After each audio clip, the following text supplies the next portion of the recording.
Hi, I'm Brian Crombie, and we're going to be talking on The Brian Crombie Show. We're going to be talking about politics, arts, business, and social issues on The Brian Crombie Show on Canada One TV.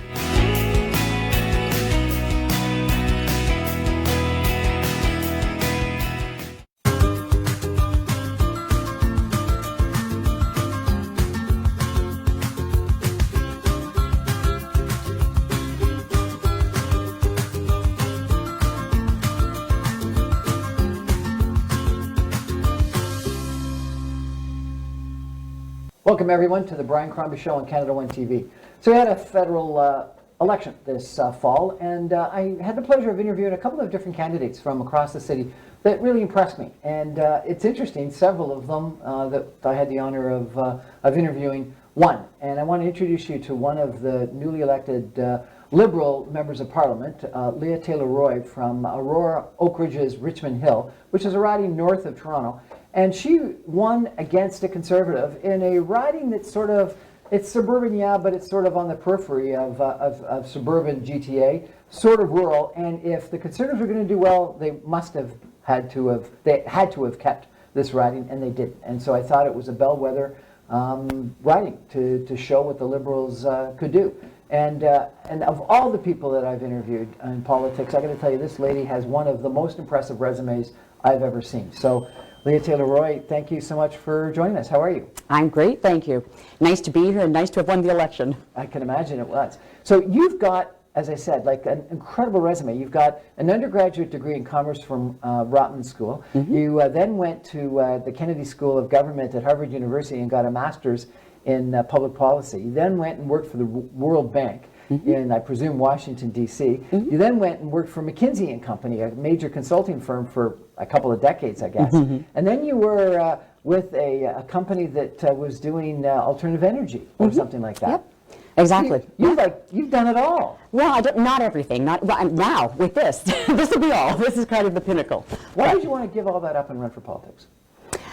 Because I think it's incredibly important. I think public service is important, and I think right now, there's a lot of major issues facing the country, and it's time.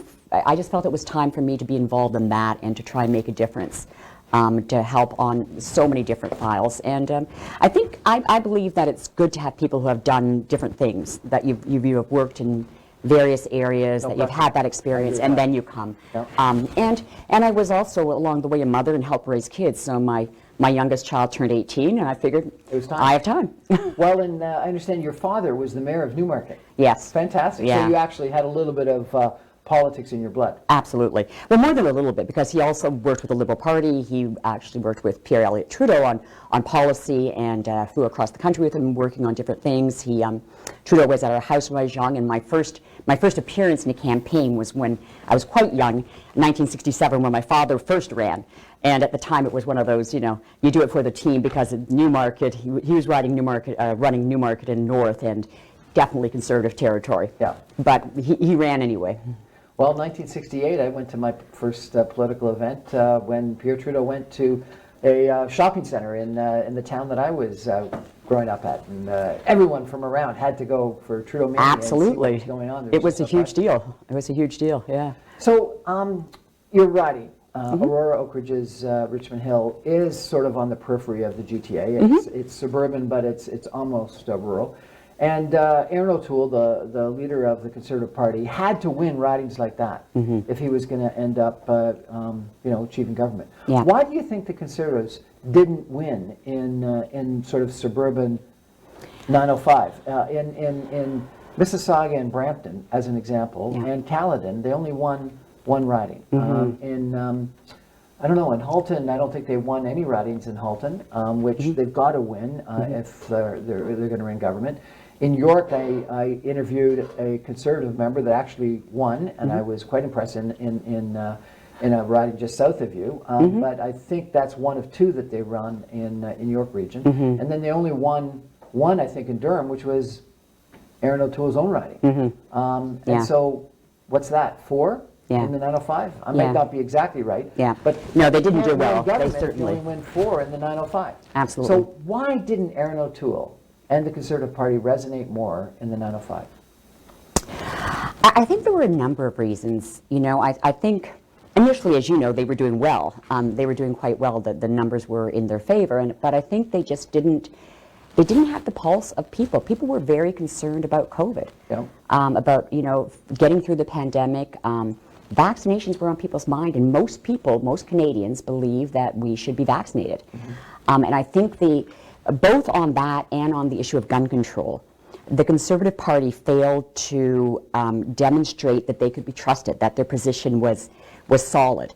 And I think even though Erin O'Toole tried to come out and be more progressive, the party didn't follow.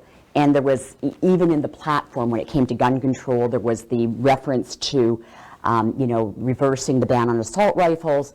And I think that his desire to move to the center, which might have made him more attractive in some of those ridings, just didn't work, right, because there was too much dissension within the party and people couldn't trust him. So I think that was part of the reason. Now, your riding was Conservative, Yes. And you ran in 2019 Yes. and weren't successful, and the Conservative was at that time. And I think it's Conservative provincially, is it not? It is. It's Conservative provincially right now. And Belinda Stronach, I think, the ridings have been reconfigured, but she held it as a Conservative for numerous years. And I would have thought of it as, of all the ridings in the 905, it would be one of the more conservative oriented ridings in the 905. Yep. Why did you win? Well, I do think the demographics of the riding changed.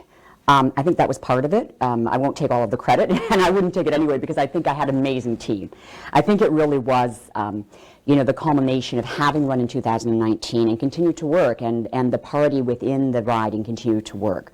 We had, like I said, an amazing team of people who really just kept reaching out and making sure people heard the message that we had. I think that was an important part of it. And like I said, I think with COVID, it's been growing, as most of the areas, especially the southern part of our riding. The demographics have been changing, and there is a very large component of people. We're on the Oak Ridges Moraine and the Greenbelt. There's a lot of people who are very concerned about the environment. Right. And I think the Liberals had a very strong platform when it came to the environment, probably the strongest of all four parties, quite frankly. Yeah. So I think what happened was that we got that group of people coming out and supporting us, and we also had a lot of the new people who had moved into the riding out of the city, and a lot of the growth in the south of the riding as well. So I think both of those areas. But I also think it was because we really went out, we knocked on a lot of doors, we talked to a lot of people, we had a lot of conversations, and just showed that I think we cared, we were listening, and that we really were in touch with what was going on. Yeah. So I didn't agree with everybody at every door, certainly didn't. But you went out and talked to them. I talked to them, and most people, we could have good conversations. And in fact, some of my team were sometimes frustrated that I would talk so long with people about things. But it was important to have those conversations. And Maximum a minute and a half at every door. yeah, well, I blew that one. but they were good conversations. As long as people were civilized and were willing to really discuss the issues, I felt it was worthwhile to have the conversations. Well, and I think you really did have a great, ground game. And as you know, a friend of mine was active in your campaign, Howard Brown, who I think extremely highly of, wonderful gentleman and a great campaign organizer. But he was posting stuff on social media constantly of his activities in your riding, and it sounded like you were just doing stuff nonstop. We were. And you actually had Trudeau come to the riding too, I understand. We did several times. I mean, the team was great as well. I think that the Liberals also recognized that those same ridings that the Conservatives coveted were important to their win, and so they I think had recognized the work we've been doing and the fact that it was a winnable riding, and so they give us great support, the Central Party, but as well other candidates. And all of York Region really worked together in a coordinated team effort. Did you? Okay. Yeah, so it was a great campaign. It was a tough campaign, but it was a great campaign with a lot of great local volunteers as well as outside. It's often said that a local candidate can, garner maybe 5% of the vote. Everything else is up to sort of the leader in the central campaign and the brand of the party. Do you think you got your 5%? I think I did. I think I did. And it wasn't just me. I think it was the team. I mean, I think it's not just the candidate, because you have to have that support, and you have to have the ground game. You have to have people going out and knocking. But I think we did. You know, we swung 2,500 votes in an election where there wasn't a big swing one way or the other. It was, you know, different ridings going different ways. And I think it was because of the work of the people in the riding and the support of the party. Yeah. No, I think you did, and I think part of it is the work that you did. Part of it is your impressive resume. I've got to believe that, you know, people take a look at that and they go, "Wow, this is the person that wants to, you know, give up what they're doing and represent me. That's spectacular." So I really congratulate you on your victory and on your efforts and everything that your team did. And I look forward to what you're going to do in the House of Commons. So we're going to take a break and come back and ask you some policy issues in a minute. Wonderful. Thank you, Brian. I'm going to ask Leah Taylor-Roy some policy questions in just a minute. Stay with us.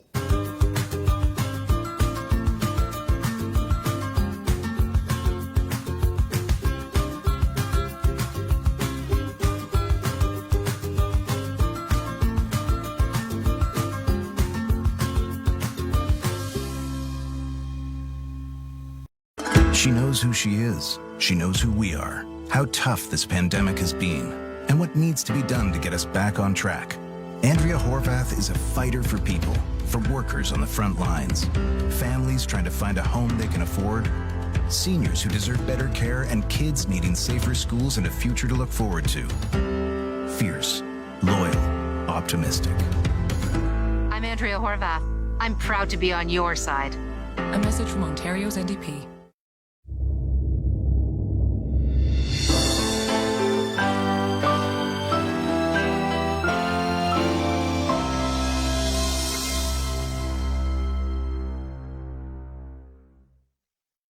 Hi, I'm Brian Crombie, and we're going to be talking on the Brian Crombie Show. We're going to be talking about politics, arts, business, and social issues on the Brian Crombie Show on Canada One TV.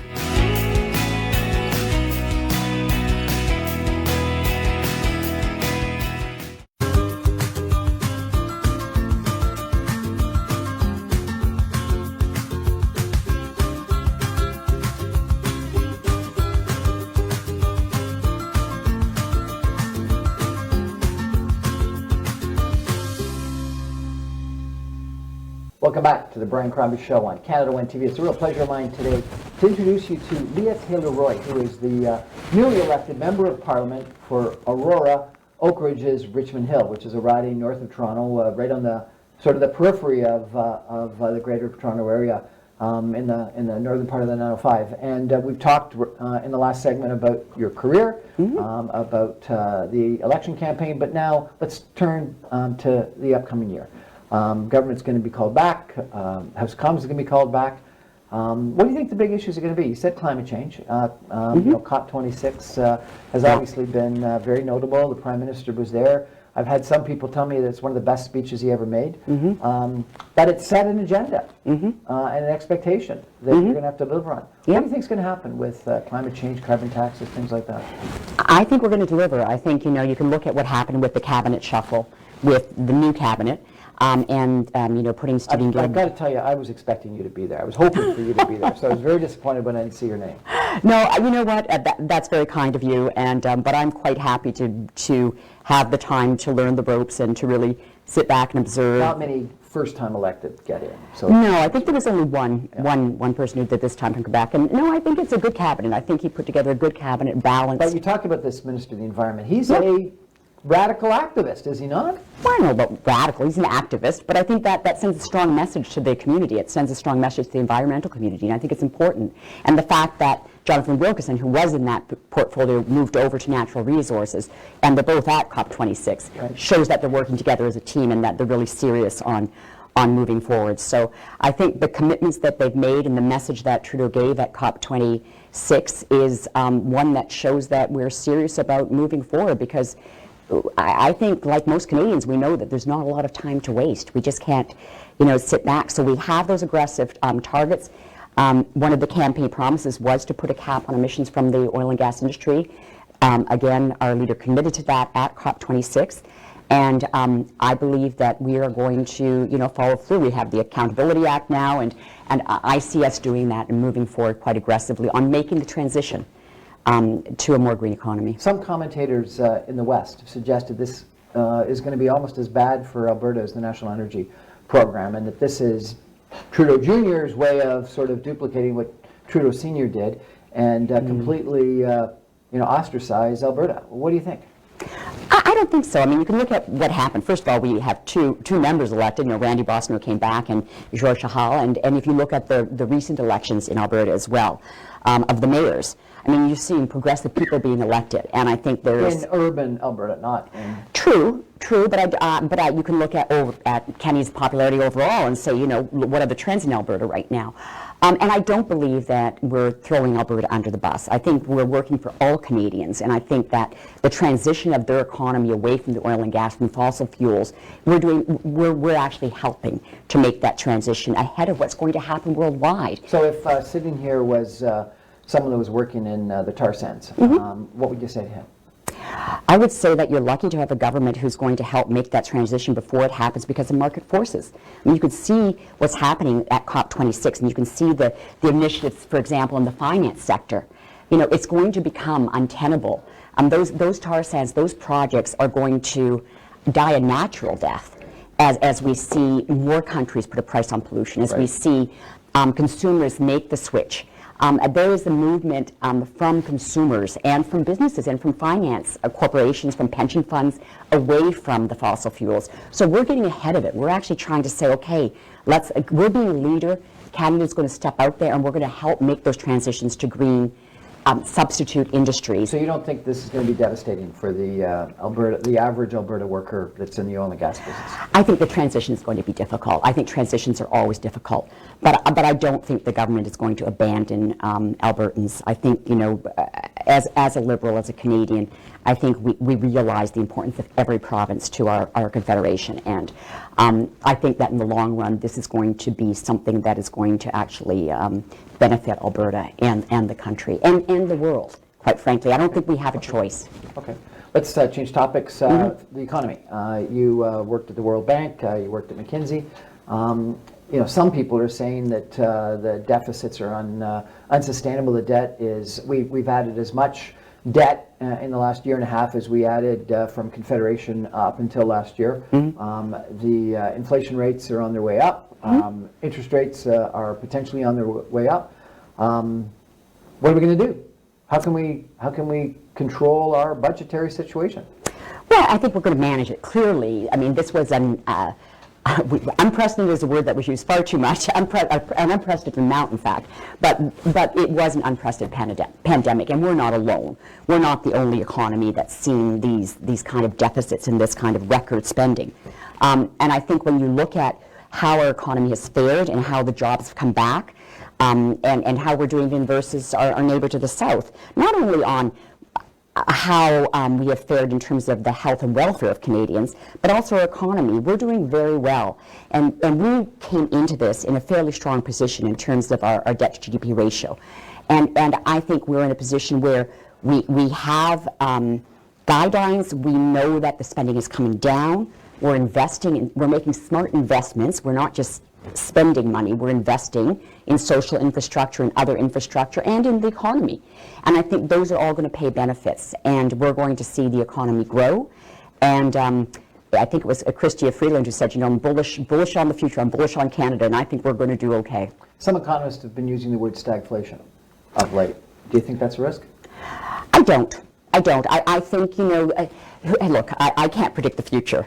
Even if you understand finance, no one can look out there and say what's going to happen. The forces are global.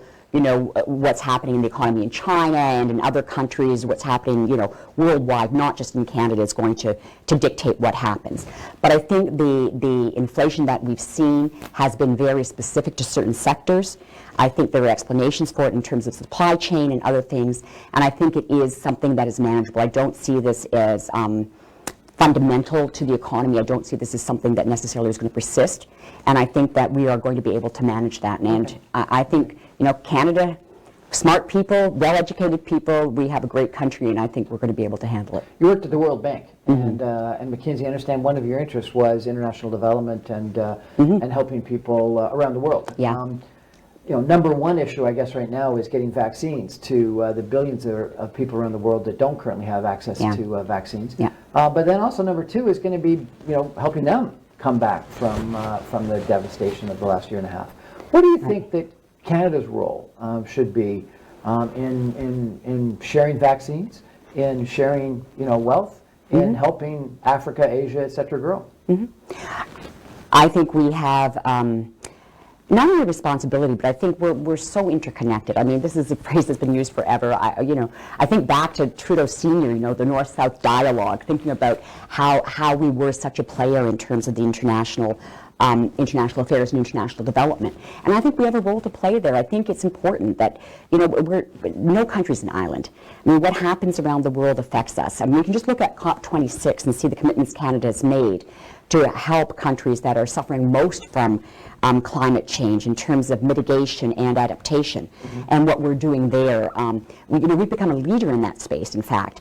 And I think we, as Canadians, as a medium-sized power, we can play a role in international organizations and in trying to address a lot of these inequalities that not only came from the pandemic, but that have been more, I would say, more fundamental in some ways. And we have done a good job in fighting global poverty, actually. Yeah. We've come a long way, and I think we have to continue doing that. We have to continue doing the work, and I'm proud as a Canadian to say that, we're donating vaccines to COVAX, that we're being judicious in who gets a booster shot before the rest of the world gets vaccinated.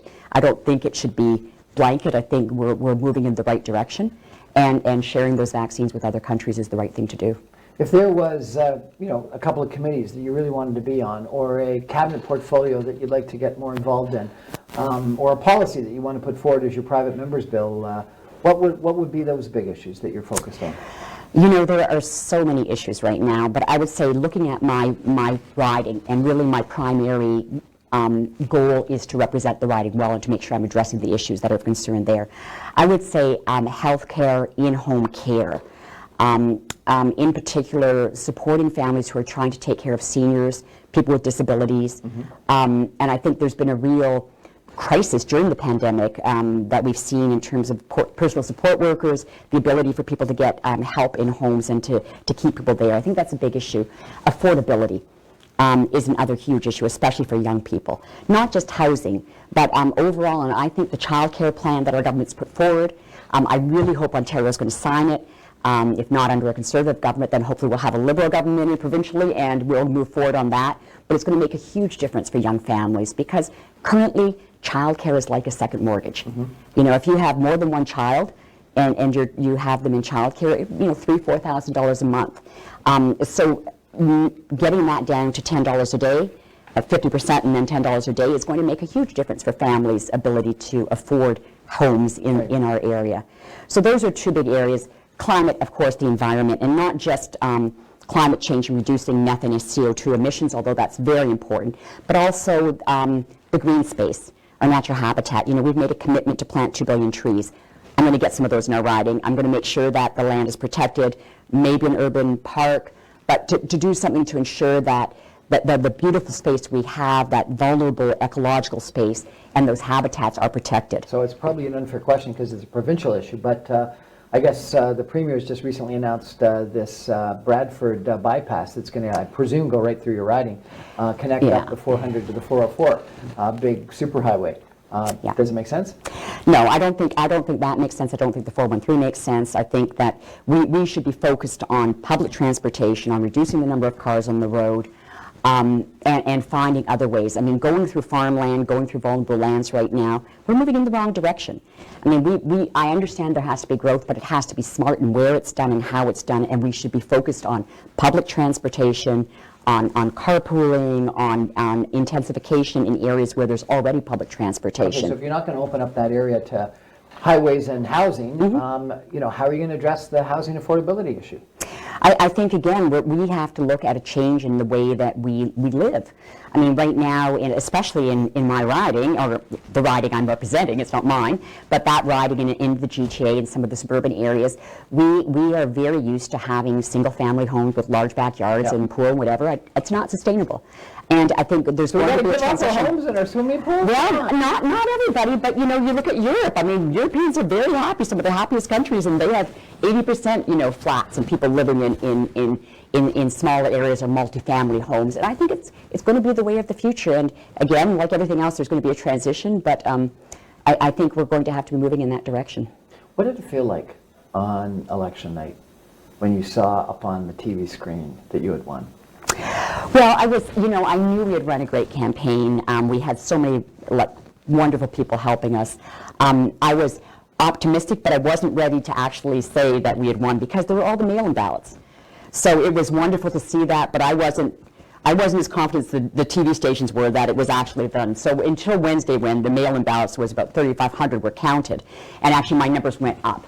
Then I actually went, yes, we did it, and it was great because It's been a great feeling. It was a great feeling. Congratulations. Thank you so much. Thank you so much for joining us tonight and sharing a little bit about your campaign story and also what your policy priorities are. I really appreciate it. Thank you. Thanks for having me, Brian. So, one of the reasons why I wanted you to meet Leah Taylor-Roy is, she does have an incredibly impressive resume, and versus a lot of politicians that are career politicians, she's got that kind of a resume that I think, if there was a recruiting committee that was a decider of who would get elected MP and or get into cabinet, she'd be at the top of the list. Regrettably, that's not the way it works. It's up to the politics of it all. But this is someone that I think is going to be playing an important role in the future of our country, and so someone that we should get to know. So thanks for joining us and listening to Leah Taylor-Roy. Thanks for joining us. Thanks, Good night, Brian. everybody.